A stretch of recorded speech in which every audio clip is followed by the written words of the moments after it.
Tanan nga konsehal sa dakbayan sa Sugbo, suspended o dili patambungon sa katapusang sesyon sa City Council. Gisugo sa pagpangita og gunman sa pagpatay sa usa ka pastor sa barangay Bonbon, nadakpan sa kapulisan. Mga sakop sa BIR sa Sugbo, dili mo apil sa gihulga nga mass resignation sa mga empleyado sa kauluhan. President-elect Rodrigo Duterte aniya sa Sugbo alang sa Victory Party uban sa iyang mga supporters.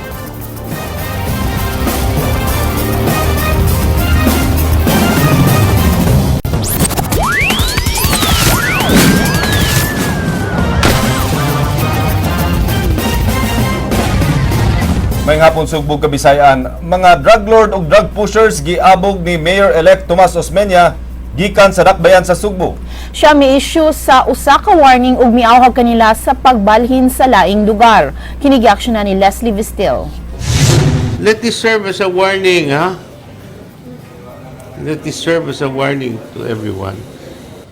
Kini ang warning ni Mayor-elect Tomas Osmeña sa tanang mga nalambigit sa illegal nga kalihukan, labi na gyud sa illegal nga drogas sa paghinay-hinay na og gawas sa dakbayan sa Sugbo. Matud pa ni Osmeña, mas maayo pang mohawa na lang sila sa dakbayan sa Sugbo aron di sila mahisama sa mga nahitabo nga gikaikwentro sa mga pulis. Dugang pa ni Osmeña, mas maayong adto na lang sila sa dakbayan sa Talisay magtapok kay og anhi sila sa Sugbo, di sila magdugay. So I'm giving a warning.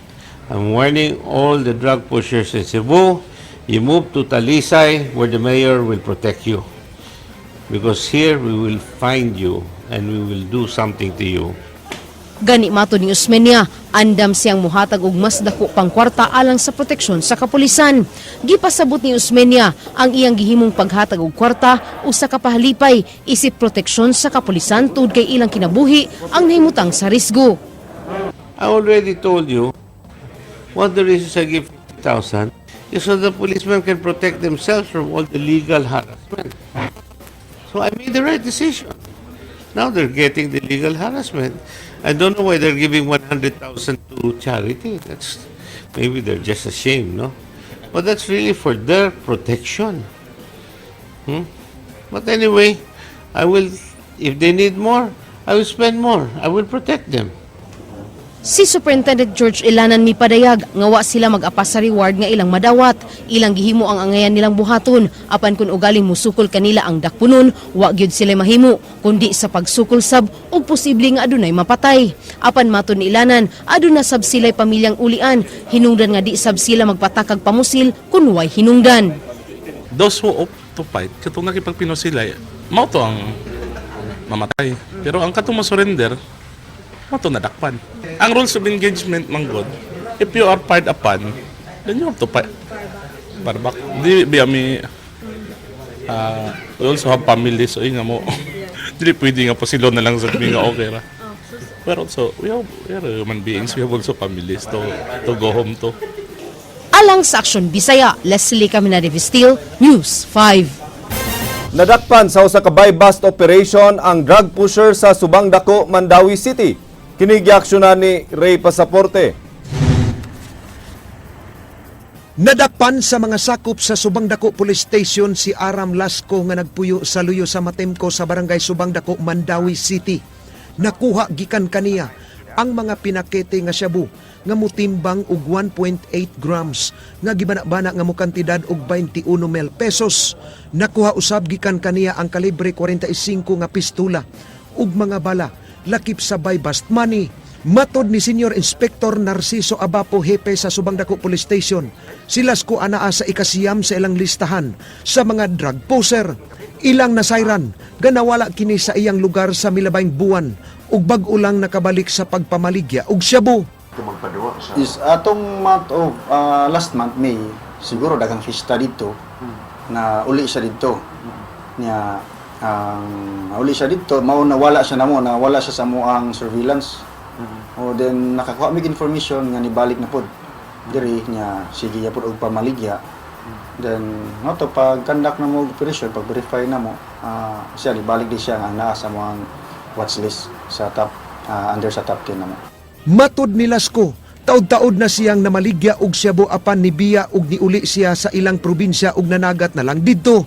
Nabalik siya sa subang dako kay anaa man sab ang iyang asawa ug mibalik sa pagpamaligya og shabu nga iyang gikumpra sa barangay Ermita. Ako anak. Wala yun. Nakipamilya? Na, Pero katong pag-ato ng buhol sa to, tubigon? bigon. Dito ko magpaduwa. Gawas sa pagpamaligya og shabu, pasakaan usab siya og sumbong nga kalapasan sa election gun ban nga matapos unta karong adlaw. Alang sa Aksyon Bisaya, Ray Pasaporte, News 5. Nasikop sa mga pulis ang gingong middleman sa kamatayon pa sa usa ka pastor apan ang gunman padayon pang gipangita. Si Leslie Caminada Vistil sa detalye. Gipresentar kaganayang buntag sa kapulisan ngadto kang newly elect Mayor Tomas Osmeña ang gihulagway middleman sa pagpusil patay sa usa ka pastor niadtong Domingo sa hapon. Si Gary Daclan giingong nasikop sa mga sakop sa kapulisan sa Dakbayn sa Sugbo kagahapon sa hapon atol sa hot pursuit operation niini sa Barangay Guadalupe. Matud pa ni Daclan, siya mo'y gisugo sa pagpangita og gunman aron patyon si Crisostomo Maternal Jr. usa ka pastor sa Bonbon Mission Church. Usa ka ginganlan og ramil mo'y misugo kaniya sa pagpangita og hitman sa kantidad nga 30,000. Mga tol. Napaginasugo ni mo de. Ako yung nangita og tao nga. Mabira, oh. Ramil. Ramil, Huwag ka kuhan sa apelido. ano man sa may Kung reason, may kapatang pasto. Kakuhan lang kung na yung army nga mo anha diya. Ito na mo ipadakop ni. Tinuod nga tagpuser sa ka? Kung ano sir, gulat may ragon. Matud ni Superintendent George Ilanan, ilan ang na-identify ang gunman ug aduna na usab sila'y gihuptang hulagway apan kasamtangan pa nilang gisuhid ang posibleng gitaguan ini. Identified na nato full name, na natay pictures, nakuha nato sa Comelec. We'll give you an update. Local. Tudawat mo ginagawa. 30,000 gamay kayo. So, local gunman, local price rasad. Dako sabang pasalamat ni Osmeña nga nasikop ang nalambigit sa kamatayon sa pastor. Matud pa ni Osmeña, usa kini ka mensahe nga gukdon gyud nila ang mga kriminal. The killer of June Pastor. That shows you not only are we willing to fight back, we are fighting back. Alang sa Aksyon Bisaya, Leslie Caminada Vistil, News 5. Kapulisan nangandam alang sa pagbisita ni President-elect Rudy Duterte sa Sugbo karong hapon. Mga pulis ilang ipakatap sa venue lakip sa mga lugar nga agian sa bag-ong presidente. Kinigi-aksyon na ni Monique Atcha. Dili mo menos 3,000 ka mga pulis ang i-deploy alang sa seguridad ni President-elect Rudy Duterte nga moabot unyang hapon sa Sugbo. Si Duterte aniya alang sa usa ka victory party uban sa iyang mga supporters sa Bisaya na Pud Movement. Matud ni PRO7 Regional Director Patrocinio Comendador Jr., siya ang Task Force Commander sa gitukod nga Task Force Pangulo. Ilang ipahigayon ang naandan nga security procedures uban sa mga sakop sa Presidential Security Group, closed-in security ni Duterte alang sa area and perimeter security sa venue sa victory party. Uban usab nila ang Highway Patrol Group ug Speed Cops nga maoy mo escort sa convoy ni Duterte. When he goes out, then we will deploy route security. And of course, along the way, we have to manage traffic. Ang mga pulis nga i-deploy sa Task Force Pangulo apilan sa mga pulis gikan sa Regional Office, Mandaue ug Lapu-Lapu Police Stations. Alang sa Aksyon Bisaya, Monique Atcha, News 5. Sa mga balita sa gawas sa nasod. Duha ka lalaki gidala sa mga kapulisan gahapon humang niliyab ang dakong sunog sa refugee camp sa Germany. Matud pa sa tigpamaba nga si Anja Kainast, dili formal nga gidakop ang duha ka lalaki apan gidala sila sa kapulisan para kwestiyonon. Nimugna og sunog og dako nga aso ang kayo. Matud pa sa fire department sa Dusseldorf niabot og 70 ka bombero ang niresponde sa sunog. Ang mga residente nga namuyo duol sa nasunugan gihangyo sa otoridad nga sirad-an ang mga bintana ug pultahan alang sa proteksyon sa aso. 11 kapatay ug 36 na angol sa usa ka bomba nga gitarget ngadto sa mga pulis sa Istanbul, Turkey. Kini ang labas nga pag-atake sa Turkey gumikan sa mga terorista. Ang pagbutok kay nahitabo sa distrito sa Vesnesiler atol sa morning rush hour. Pulong ni Vasip Sahin, ang gobernador sa Istanbul. Usa daw ka nakaparadang sakyanan ang nagdala sa bomba. Kini kay gipabuto pinaagi sa remote control atol sa pag-agi sa usa ka bus nga puno sa mga pulis. 7 sa mga namatay kay mga pulis ug 3 sa 36 ka naangol kay naa sa kritikal nga kondisyon. Sa pagkakaron wala pay ni angkon sa pagpamomba. Pila ka oras pagkahuman sa pagpamomba kay nakadakop og 4 ka suspect ang mga pulis. Sila kay gidala sa stasyonan sa pulis samtang nagpadayon pa ang pag-imbestigar.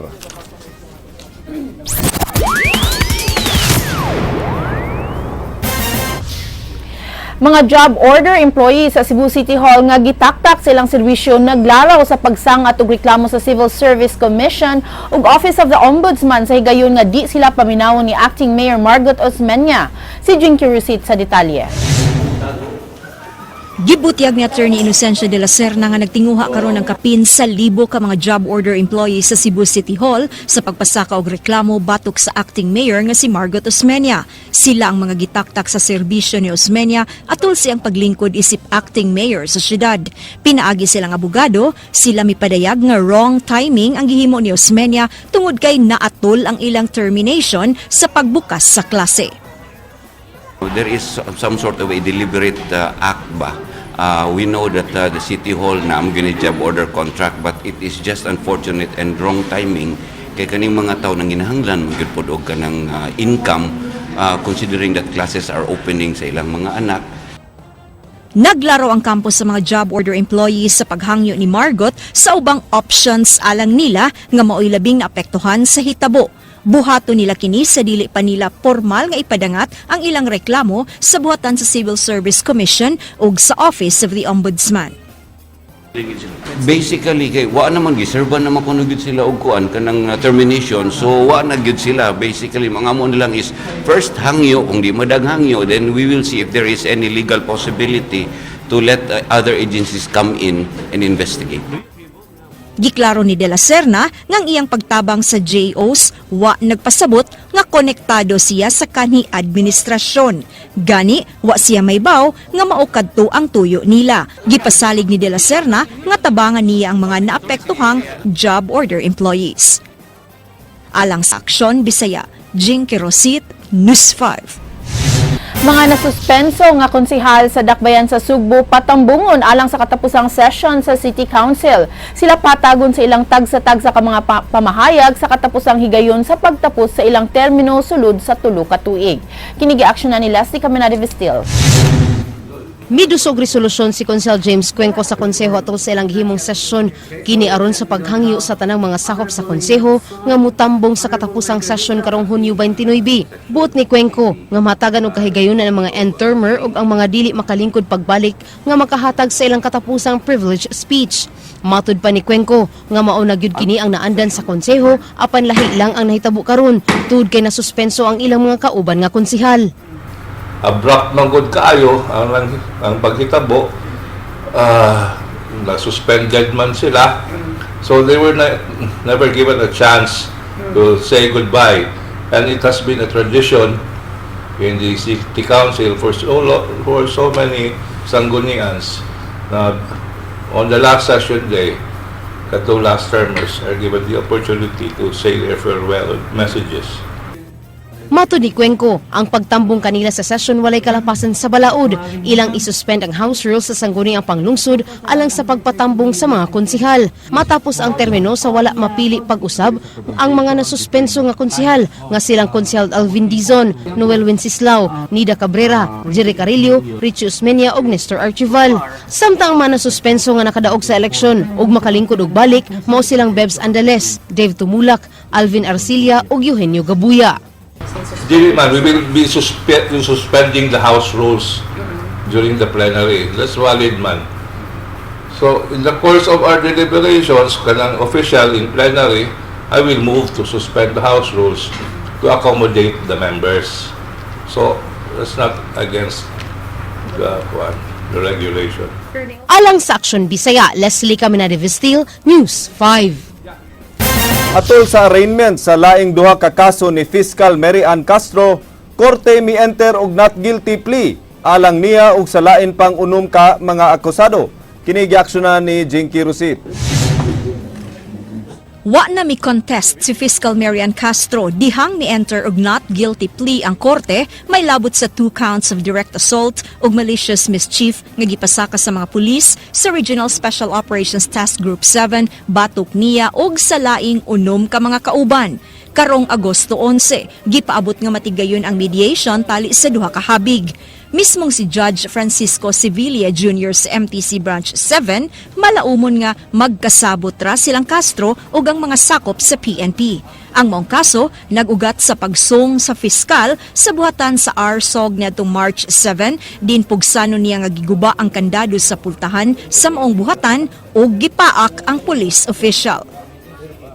Actually, ang gihangyo nato sa court was the suspension of the reading and for the court to enter a plea of not guilty for all of the accused. So, ang prosecution wala mo object. So, i-grant na po ni judge considering na atong kliyente is a prosecutor. Apan ang abogado sa mga pulis nga si Attorney Inocencio de la Serna nagkanayon nga sabutan pa nila sa iyang mga kliyente kung musugot sila og posibleng settlement sa mong kaso.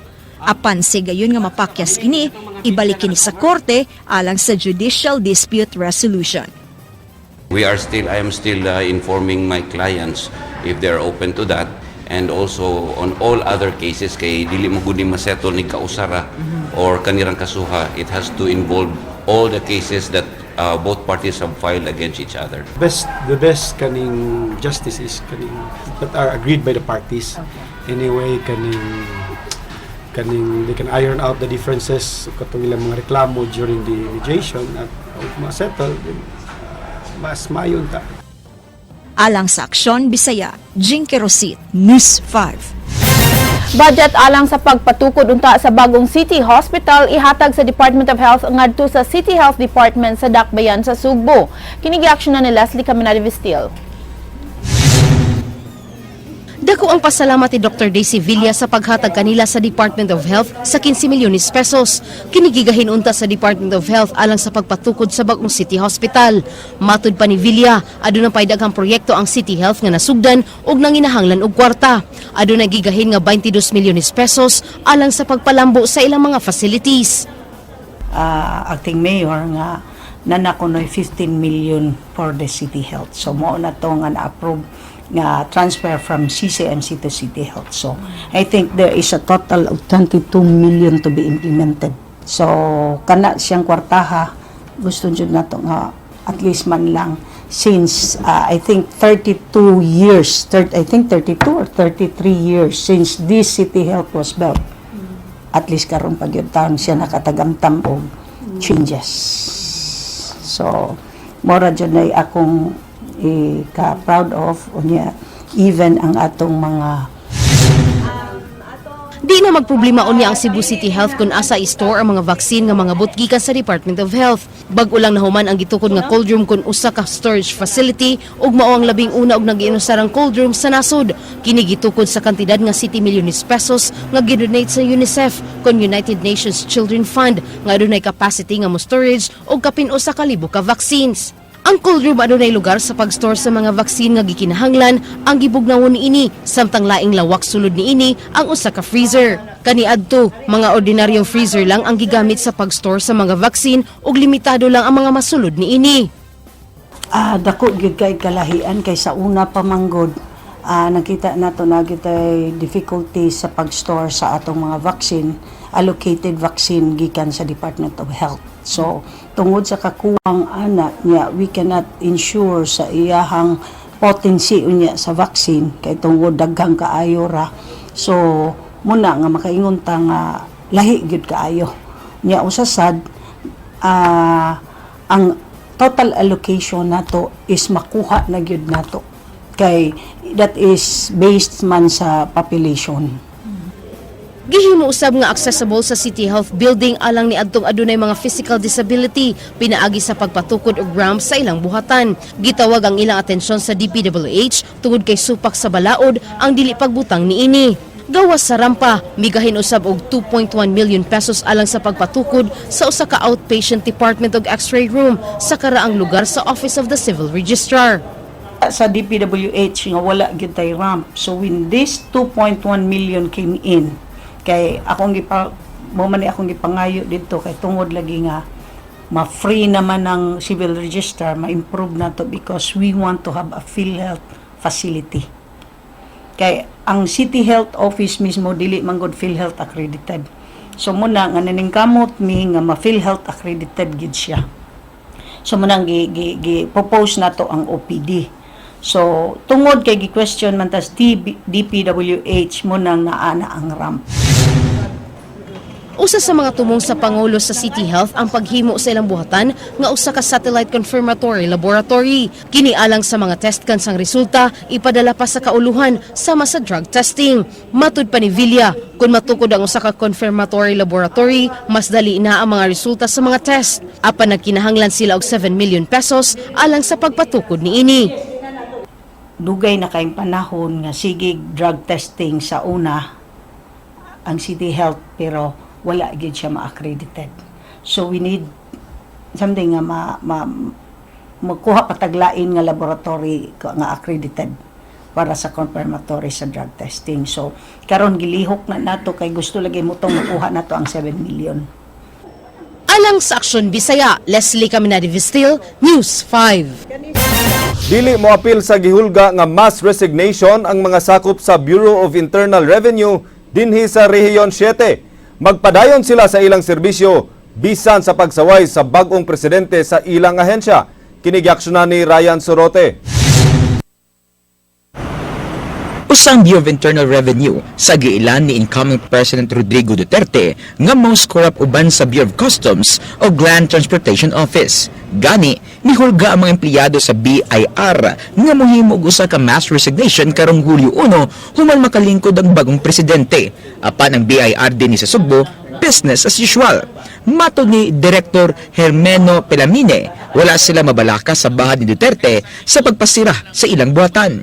Kumpiyansa usab ang BIR7 nga magpaday ng ilang pagserbisyo sa pagpili ni Duterte sa abogado nga si Cesar Dulay pagka-commissioner sa ahensya. Bisan pa man sa pagsaway sa BIR, gipasalig sa kadagkuan sa BIR din sa Sugbo nga magpaday ng ilang pag-alagad sa publiko ug nga dili sila korap nga buhatan. Siguro, posible, kasi may nag-istorya niya na, pero siguro na kinahanglan ng balaod siguro, no? Because remember, taxes is the lifeblood of the nation, no? Without taxes, the government will be paralyzed, no? For lack of motive power to activate and operate it. So, importante ang taxes, eh. So, dili siguro, kung maabolis man, dili siguro inana kadali.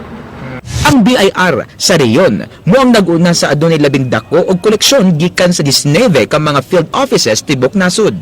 Sa kinatibukan, miabot og 1 trillion pesos ang nakolektar nga buhis niya atong miging tuig ang 12 sa kasaysayan sa ahensya. Hindi mo nag-generalize ang statement, no? Naman sa siguro, daghan mo sa siguro nga nahimo ang BIR, no? Daghan sa mga tao din nga tarong, no? Alang sa Aksyon Bisaya, Ryan Sorote, News 5. President Noynoy Aquino gikatakdang mo bisita dinhi sa Sugbo alang sa ASEAN Dengue Day. Si Yui Lenny sa report. Buwan sa Hunyo mao ang Dengue Awareness ug National Kidney Month diin nagkalain-laing programa o aktibidad ang gitakdang ipahigayon. Usa na ani mao ang ASEAN Dengue Day nga usa ka national activity. Nagkahiusa ang ASEAN Nation Group sa pagpahigayon niini nga programa diin nakig-alayon sila sa Department of Health. And if we are to compare the same period last year from January 1 up to June 4, 2015 and now, again, it's 159% higher as compared to the same period of last year. Ang Sugbo mo'y nag-una sa dengue cases nga mitala og 855 ka mga kaso. Tumong sa maong aktibidad ang paghatag og awareness sa katawhan labi na sa mga bata. Mga nag-edad 6 hangtod 10 anyos maoy taas ang rate sa dengue diri sa Sugbo busa manghatag sad sila og logistics o mga pesticides. Self-prevention usab ang ilang gitambag ug giawhag nila ang tanan nga dapat manglimpyo sa ilang balay. So next week we will have this celebration. Still we're finalizing the event venue kay nalang tay changes gamay but this is a national activity. So meaning this will be attended by the DOH personnel also and other stakeholders from the ILG, DepEd, as well as our mga partners diri sa LGUs. So that would be on June 15. Si Presidente Pinoy mao'y usa sa mga bisita nga motambong sa maong aktibidad kuyog ang DepEd ug DILG. Alang sa Aksyon Bisaya, Yowie Lenis, News 5. Mga eskwelahan giawhag sa Department of Health sa pagdili sa mga soft drinks ug artificially flavored juice drinks. Matod sa DOH, tuyo nila nga malikay sa sakit sa kidney ang mga batan-on. Kini giaksyonan ni Ryan Sorote. Pending gihapon sa Kongresong balaudnon nga magdili sa makanan pagbaligyag mga soft drinks sa matungaan. Giwat kini sa Department of Health aron mapalayo ang mga batan-on sa mga sakit nga makuha tungod sa tamis nga mga ilimnon nga naglakip sa artificially flavored juice drink. Giawhag sa Philippine Society of Nephrology Cebu chapter nga dili maghuwat sa balaod nga magdili sa soft drinks sulod sa mga eskwelahan. Matod nila, kini ang usa sa mga hinungdan sa pagdaggan sa mga kaso sa sakit sa kidney. No, so I think our public schools, our private schools should also learn from this particular move na we should not allow children to drink sugary soft drinks or juices. Gihangyo usab sa DOH-7 ang mga ginikanan nga mangunay sa pag-andam o pagkaon alang sa ilang mga anak aron dili kini mopalit sa eskwelahan. Gidiscourage usab sa Health Department ang pag-inom sa tubig gikan sa gripo tungod sa mga minerales nga mahimong kidney stones. Sagad magsugod ang kidney failure sa mga nag-edad 18 anyos pataas. Laing hinungdan sa kidney failure ang lifestyle o ang pagpasagad sa pag-inom sa mga tamis nga ilimnon o pagkaon og junk food. Early signs sa problema sa kidney ang dugo sa ihi nga sagad mahitabo sa mga bata ug angay ipa-check up dayon aron dili magrabe. Naobserbahan usab sa DOH ang pagdagan sa mga dialysis center sa Sugbo nga timailhan sa pagdagan sa nasakit sa kidney. Usa sa labing dako nga dialysis center ang nasa Vicente Soto Memorial Medical Center. Sa Laluigan sa Sugbo, himuan unyag dialysis center ang Carcar District Hospital sa South ug Danao Provincial Hospital sa North. 3,000 ngadto sa 4,000 pesos ang katidad sa matag dialysis nga gikinahanglan sa matag semana. For adults, no, I think you need to be careful about hypertension and also certain medications like painkillers. Alang sa Aksyon Bisaya, Ryan Sorote, News 5. Deadline na karong adlaw sa pagsumiter sa SOSE. Apan ang Provincial Comelec Office mitala lang og 22 ka mga kandidato sa tibuok probinsya nga misumiter sa ilang dokumento. Si Eric Espinosa sa report. 22 pa lang ka mga kandidato sa tibuok lalawigan sa Sugbo nga nagpapili sa miaging eleksyon ang nakasumitera sa lang Statement of Contributions and Expenditures. Wa ra kini makatunga sa kinatibuk ang ihap nga 71 ka mga kandidato. Buot sa Provincial Comelec nga tanang kandidato ang musumitera sa ilang SOSE, daog man upilde.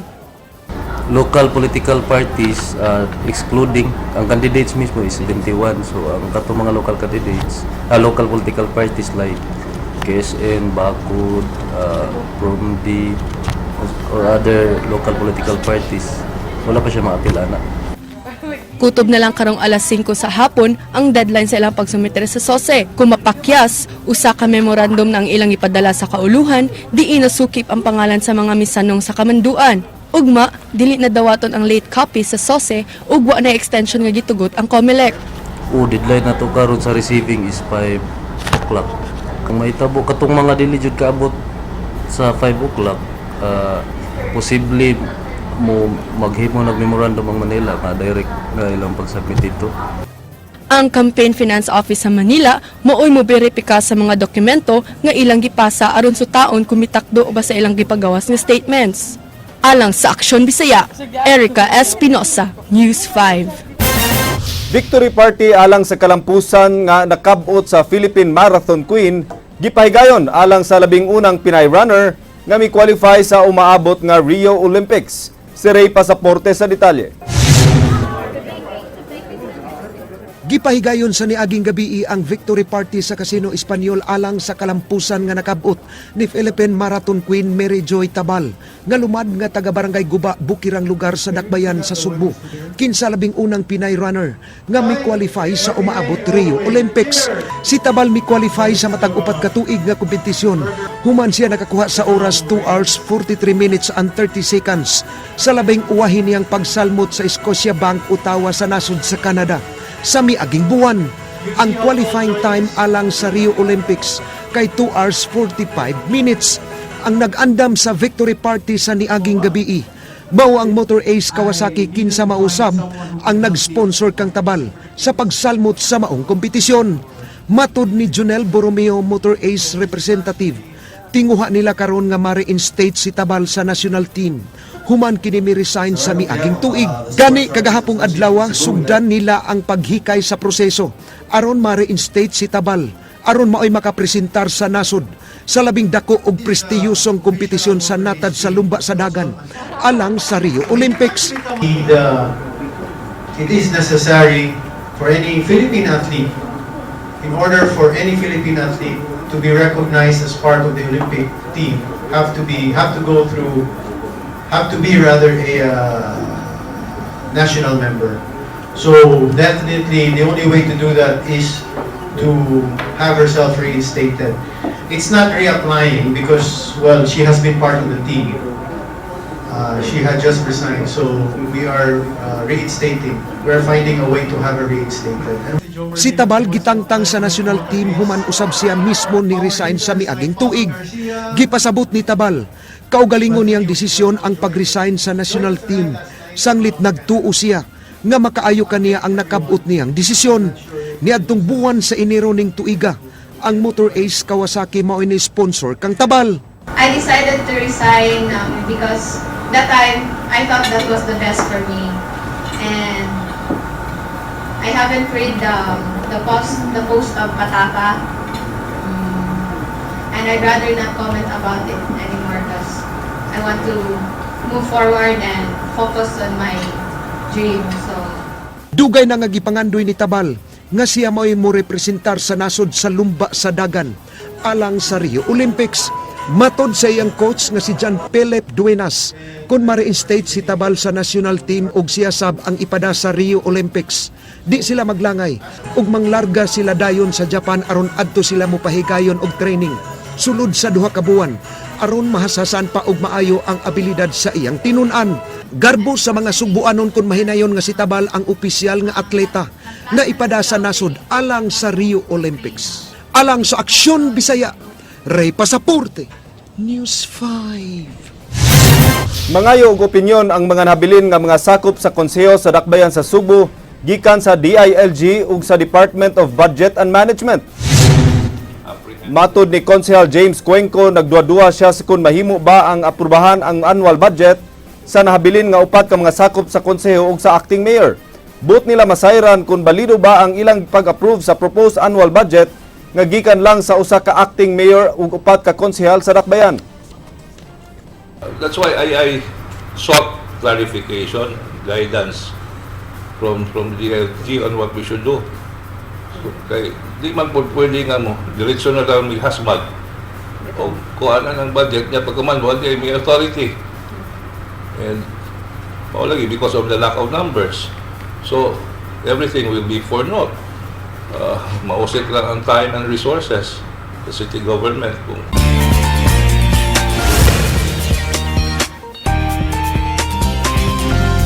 Happy vibes lang dinhi sa TV5.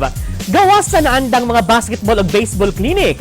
Laing nahimong summer activity ang Arnes o Eskrima training. Di pa dugay gipegayon ang summer culmination training sa mga tinunan sa Kakoy 12 Pares alang sa karapusang hugna sa ilang summer class. Ani ang report. Ang 12 Pares, usa ka martial arts club nga gisugda ni Supreme Grandmaster Siriaco Kakoy Cañete sa dakbayan sa Sugbo niadtong tuig 1932. Ang mga estilo nga iyang gitudlo sa Visayan Martial Arts School iyang gipasa sa iyang pamilya human namatay niadtong Pebrero ning tuiga.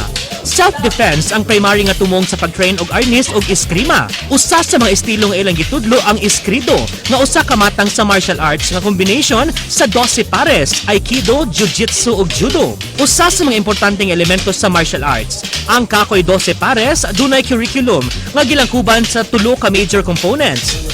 Kini mao ang kortodo kurbada eskrima o close range fighting gamit ang mubo nga ulisi, iskrido o ang mga locks, takedowns o throws gamit ang ulisi ug pangamot o ang hand-to-hand combat methods. Karong summer 2016, aduna sila 34 ka mga bag-ong estudyante ug 20 ka mga daan nga estudyante. Dunay age limit ang pagtuon og arnis ug eskrima nga nagsugod sa edad nga 5 hangtod 20 anyos. Gawas sa arnis ug eskrima, aduna sab sila regular class ug weekend class alang sa judo techniques tibuok tuig. We have a regular class here in Kakoy 12 Pares every MW 7 p.m. to 9 p.m. and also in Saturday class 8:30 in the morning to 10. Giimbitar ni Nico ang ganahan nga musulay sa 12 Pares, ang Bisaya nga martial arts. Gawas nga usa ka art ug usa ka sport, usa usab kini kamatang sa self-defense. Inviting you this September 26 to October 1 FMA Festival. Thank you. Alang sa walay karapusang mga chika, umalik ko ninyo matag alas 8 sa buntag. Weekday sa Rated JP sa Radyo 511.9 News FM Cebu. Ako si JP Laucat Serra, ug ang Tour of the Gay nagkanayon. I love you! Masarap pakinggan, mahirap panindigan, mahirap asahan at madalas nadadala ka sa sobrang kaligayahan. Kahit minsan ay wala ng katotohanan. Agay!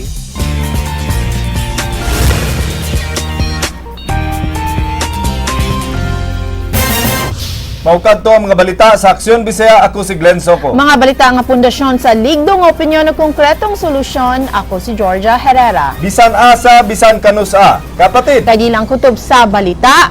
Aksyon!